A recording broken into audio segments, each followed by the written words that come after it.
Night Fellowship. Or maybe they just liked his face, which was open and familiar, like they might know him already. Although small, the son of a Holocaust survivor had grown up in Israel, where he served in an elite commando unit in the Israeli army during the Lebanon War. A 73-year-old woman was Small's first patient of the day. Her son, whose idea this visit was, guided her in and helped her into a chair. She was wearing blue slacks and a pink and white striped man-tailored shirt, and had a white scarf around her neck and pearl earrings. She was smiling broadly. Small and the woman's son talked for a while. The son, a Brooklyn cop, was carrying a folder with his mother's previous MRI films, plus her medical records, plus a list of all the conditions that might explain his mother's profound lethargy, none of which were Alzheimer's disease. "I'm going to say 3 words to you," the doctor said to the woman, who continued to smile. "And I want you to repeat them back to me. Penny, apple, table." This, I knew from spending time in the memory disorders clinic, was the most basic test for dementia, part of the standard mini mental state exam. The woman was having none of it. She said not a word. "Mom," the cop pleaded, "do what the doctor says." "Penny, apple, table," Small repeated. The woman looked over at her son, the expansive smile lifting up the corners of her deeply blue eyes. "Mom, say penny, apple, table," her son urged. Though it was November, though he was wearing a short-sleeved shirt, he had begun to sweat. "It's hard for her to talk," he said, giving up. Small pushed a piece of paper and a pencil across the desk to the woman. "See these 3 figures on this sheet?" he said. "I want you to draw them on this other sheet." She cocked her head and grinned, like he'd said something funny. Her son, though, looked grim. He had one hand inside the other and was rubbing them back and forth as if he were washing.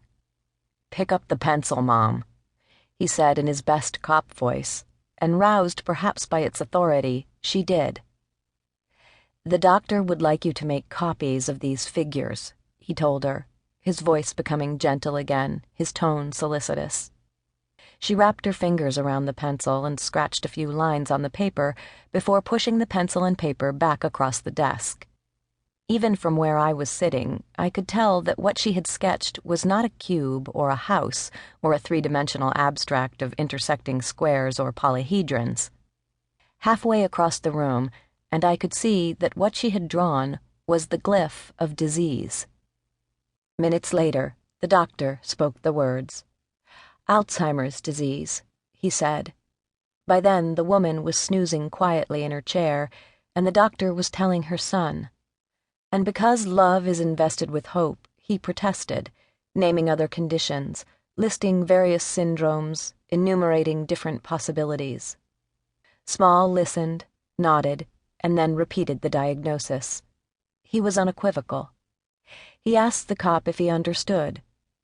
Because I could not bear to look at the son, I looked at his mother, who even in sleep had a smile on her face, and fixed on the steady in and out of her breathing. Breath for breath, I synchronized to her. It was a way of not thinking. Still, the thoughts came anyway. This is the person we are afraid we will be. This is the one we are afraid we are already, unwittingly, becoming. Here are some numbers. 83% of us are worried about not being able to remember one another's names. 60% are concerned about our tendency to misplace the car keys. 57% of us are disturbed that we can't recall phone numbers a few minutes after we've heard them. Lots of people, most people, have a memory that leaks and disassociates. When researchers from the University of Maastricht in the Netherlands queried 4,000 people, 1 in 2 people over 65 said they were forgetful. While that may not be surprising, the researchers also found that 1 in 3 people between 25 and 35 reported memory problems too. Invariably, though, the younger folks attributed their lapses to stress, while the older ones thought that they were caused by disease. We are anxious.